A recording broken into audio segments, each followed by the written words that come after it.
Assalamualaikum warahmatullahi wabarakatuh. Alhamdulillah, wassalatu wassalamu ala rasulillah wa ala alihi wa sahbihi ajma'in. Halaqah yang ke-54 dari silsilah beriman kepada hari akhir adalah tentang as-sirat. Termasuk beriman kepada hari akhir adalah beriman dengan adanya as-sirat, yaitu jembatan yang dipasang di atas neraka jahanam untuk lewat orang-orang yang beriman menuju surga. Setelah berpisah dengan orang-orang munafik, maka tinggallah orang-orang yang beriman dengan berbagai tingkatan keimanan mereka, mulai dari para nabi alaihimussalam sampai para pelaku dosa besar. Mereka semua akan menuju surga dengan melewati sebuah jembatan yang berada di atas neraka. Allah SWT berfirman, "Wa im minkum illa wariduha kana ala rabbika hatman maqdiya thumma nunajjil ladzina ittaqaw wa nadharu adh-dhalimina fiha jithiya." Dan tidak seorang pun dari kalian kecuali akan melewati neraka. Yang demikian adalah ketentuan Allah yang sudah ditetapkan. Kemudian kami akan selamatkan orang-orang yang bertakwa dan kami akan biarkan orang-orang yang zalim masuk ke dalam neraka dalam keadaan berlutut. Surat Maryam 71 sampai 72. Di dalam hadis Abu Sa'id Al-Khudri radhiyallahu anhu yang diriwayatkan oleh Bukhari dan Muslim, Rasulullah SAW mengabarkan bahwa jembatan tersebut sangat menggelincirkan. Di atasnya ada besi-besi pengait dan duri yang keras yang bentuknya seperti duri sa'dan. Berkata Abu Sa'id Al-Khudri, sahabat yang meriwayatkan hadis ini di dalam riwayat Muslim, telah sampai kepadaku bahwasanya jembatan ini lebih lembut daripada rambut dan lebih tajam daripada pedang. Di dalam hadis ini disebutkan bahwasanya ada orang yang beriman yang melewati jembatan tersebut dengan sangat cepat seperti kedipan mata. Ada yang seperti kilat, ada yang secepat angin, ada yang secepat burung, ada yang secepat larinya kuda, ada yang secepat larinya onta, dan ada yang sangat lambat sehingga dia lewat jembatan tersebut dalam keadaan menyeret dirinya. Dialah orang yang terakhir melewati jembatan. Rasulullah SAW juga menyebutkan di dalam hadis ini bahwasanya manusia akan terbagi menjadi 3. Orang yang benar-benar selamat melewati neraka, yaitu tanpa terkena sambaran, dan orang yang selamat melewati neraka akan tetapi terkoyak tubuhnya, dan orang yang tersambar dan akhirnya terjatuh ke dalam neraka. Di dalam hadis Abu Hurairah yang diriwayatkan oleh Bukhari dan Muslim, Rasulullah SAW bersabda, "Maka aku dan umatkulah yang pertama kali akan melewati, dan tidak berbicara saat itu kecuali para rasul. Doa mereka saat itu, ya Allah, selamatkan, selamatkan." Di atas jembatan tersebut ada besi-besi pengait seperti duri sa'dan. Tahukah kalian duri sa'dan? Mereka menjawab, iya ya Rasulullah.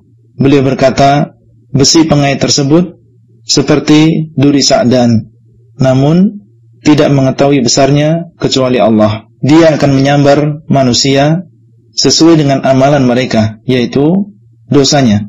Ada di antara mereka yang binasa karena amalannya, dan ada di antara mereka yang terkoyak dari belakang kemudian selamat. Di antara yang selamat adalah 70.000 orang yang akan masuk surga tanpa hisab. Wajah-wajah mereka seperti bulan di malam bulan purnama. Menyusul setelah mereka rombongan yang wajah mereka seperti bintang yang paling terang. Hadis riwayat Muslim dari Jabir Ibnu Abdullah Al-Ansari radhiyallahu anhuma. Dan akan dikirim amanah dan rahim atau kekerabatan. Rasulullah SAW bersabda, dan akan dikirim amanah dan rahim atau kekerabatan, maka keduanya berdiri di samping kanan dan kiri jembatan. Hadis riwayat Muslim. Ini menunjukkan bahwasanya melaksanakan amanah dan menyambung silaturahim atau hubungan kekerabatan, perkaranya besar di dalam agama Islam. Keduanya akan menuntut orang-orang yang tidak memenuhi hak keduanya. Sebagian orang yang beriman akan jatuh ke dalam neraka karena sebab ucapan yang dia ucapkan di dunia. Rasulullah SAW bersabda, sungguh seorang hamba mengucapkan sebuah kalimat yang membuat marah Allah, dan hamba tersebut tidak menganggap penting kalimat itu. Dia jatuh dengan sebab ucapan tadi ke dalam jahanam. Hadis riwayat Bukhari. Sebuah batu yang dilempar ke dalam neraka akan sampai ke dasar neraka 70 tahun kemudian, sebagaimana di dalam hadis riwayat Muslim. Sebuah peristiwa yang pasti akan kita alami dan sangat mendebarkan. Berjalan di atas jembatan yang sangat kecil, sangat panjang. Di bawahnya ada neraka yang sangat dalam dan berisi azab yang sangat pedih, dan di samping kanan dan kiri ada besi-besi pengait yang siap mengenai orang yang berhak. Ketegaran kita di atas jembatan saat itu sesuai dengan ketegaran kita di dunia di dalam berpegang teguh dengan agama Islam. Semoga Allah SWT merahmati kita dan menyelamatkan kita semua. Halaqah yang ke-55 dari silsilah beriman kepada hari akhir adalah tentang beberapa contoh dosa penyebab jatuhnya seseorang ke dalam neraka. Bagian yang pertama, dosa yang dilakukan oleh seorang muslim apabila Allah SWT tidak mengampuninya akan menjadi sebab seseorang terjatuh ke dalam neraka. Di antara dosa tersebut adalah dosa bid'ah. Rasulullah SAW bersabda, wa syarrul umuri muhdatsatuha wa kullu muhdatsatin bid'ah wa kullu bid'atin dhalalah wa kullu dhalalatin finnar. Dan sejelek-jelek perkara adalah perkara yang diada-adakan, dan setiap yang diada-adakan adalah bid'ah, dan setiap bid'ah adalah sesat, dan setiap kesesatan di dalam neraka. Hadis sahih riwayat Nasa'i. Bid'ah inilah yang sebenarnya telah memecah belah umat Islam, umat yang dahulu bersatu, satu di atas Al-Quran dan Al-Hadis dengan satu pemahaman, yaitu pemahaman para sahabat Nabi SAW. Generasi terbaik umat Islam menjadi berbagai aliran yang banyak. Golongan yang selamat adalah golongan yang tetap berpegang dengan Islam yang murni, yang dipahami oleh para sahabat radhiyallahu anhum.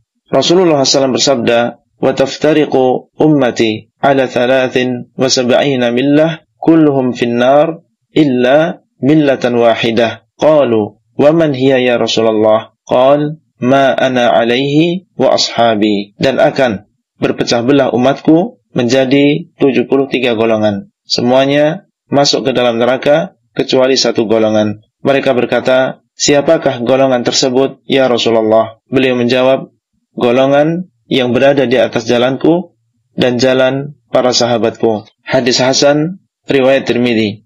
Ucapan beliau SAW, ummati, yaitu umatku, menunjukkan bahwasanya aliran-aliran tersebut tidaklah kafir dengan bid'ah yang mereka lakukan. Dan ucapan beliau SAW, semuanya masuk neraka, menunjukkan bahwasanya bid'ah yang mereka lakukan adalah dosa besar yang menyebabkan masuk neraka. Kalau Allah menghendaki, maka Allah mengampuni tanpa diadab, dan kalau Allah menghendaki, maka Allah akan mengadab di neraka sampai waktu yang Allah kehendaki. Seorang muslim hendaknya menjauhi aliran-aliran sesat tersebut, yang diantara ciri-cirinya mereka tidak kembali kepada pemahaman para sahabat di dalam memahami Al-Quran dan Al-Hadis, tidak memiliki perhatian yang besar terhadap akidah dan tauhid, mendahulukan akal di atas dalil, bersembunyi-sembunyi di dalam beragama, dan ada di antara mereka yang memiliki baiat khusus kepada pemimpin aliran.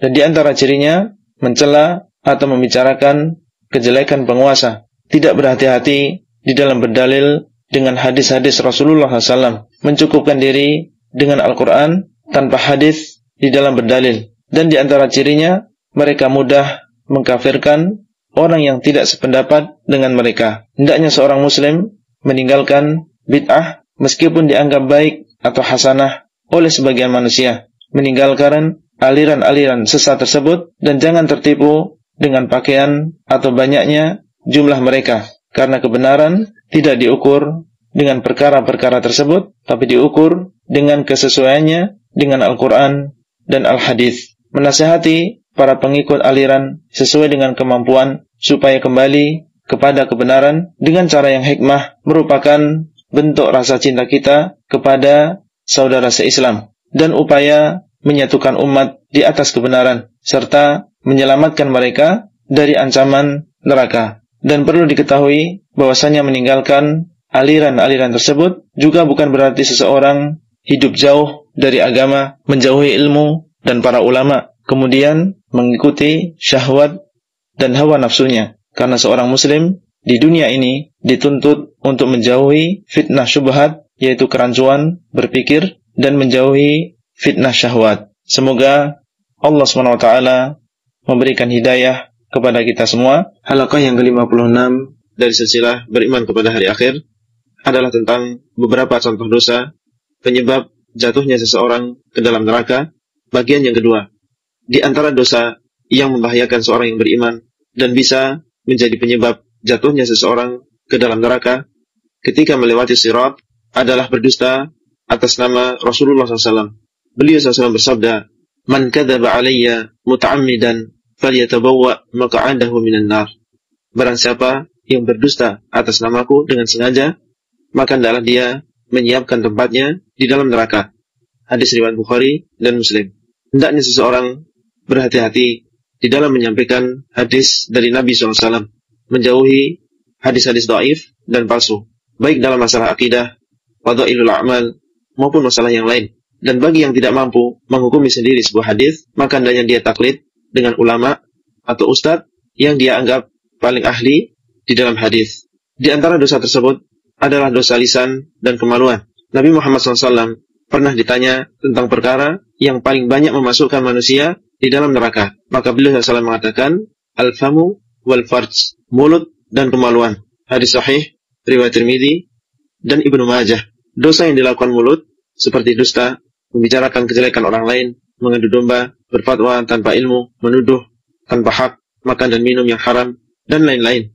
Dosa yang dilakukan kemaluan seperti berzina, liwat, dan lain-lain. Dan di antara dosa tersebut adalah sombong. Rasulullah SAW bersabda yang artinya tidak akan masuk surga orang yang di dalam hatinya ada seberat darah pun dari kesombongan. Seorang laki-laki bertanya, sesungguhnya seseorang senang apabila bajunya bagus dan sandalnya bagus. Maka beliau SAW berkata, sesungguhnya Allah adalah indah dan mencintai keindahan. Yang dimaksud dengan kesombongan adalah menolak kebenaran dan meremehkan manusia. Hadis riwayat Muslim. Ucapan beliau SAW tidak akan masuk surga adalah ancaman bagi pelakunya bahwasanya dia bukan termasuk orang-orang yang pertama-tama masuk surga, dan balasan kesombongan dia adalah masuk neraka terlebih dahulu. Marilah kita belajar menerima kebenaran dari manapun datangnya, karena pada hakikatnya kebenaran adalah dari Allah SWT. Dan janganlah kita meremehkan orang lain karena ilmu, harta, jabatan, atau gelar yang kita miliki.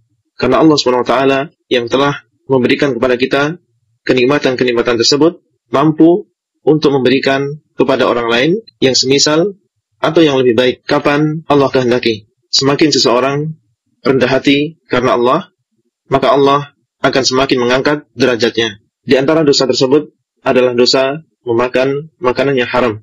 Rasulullah SAW bersabda, sesungguhnya tidaklah tumbuh daging dari makanan yang haram kecuali neraka lebih pantas bagi daging tersebut. Hadis sahih riwayat Tirmidzi. Seorang muslim hendaknya sangat berhati-hati di dalam mencari rezeki untuk diri sendiri dan keluarga. Tidak memakan dan memberi makan kecuali setelah yakin itu halal. Hendaknya dia menjauhi riba, memakan harta orang lain tanpa hak, menjauhi uang suap, menjauhi curang di dalam menimbang, dan segala jenis harta haram lainnya.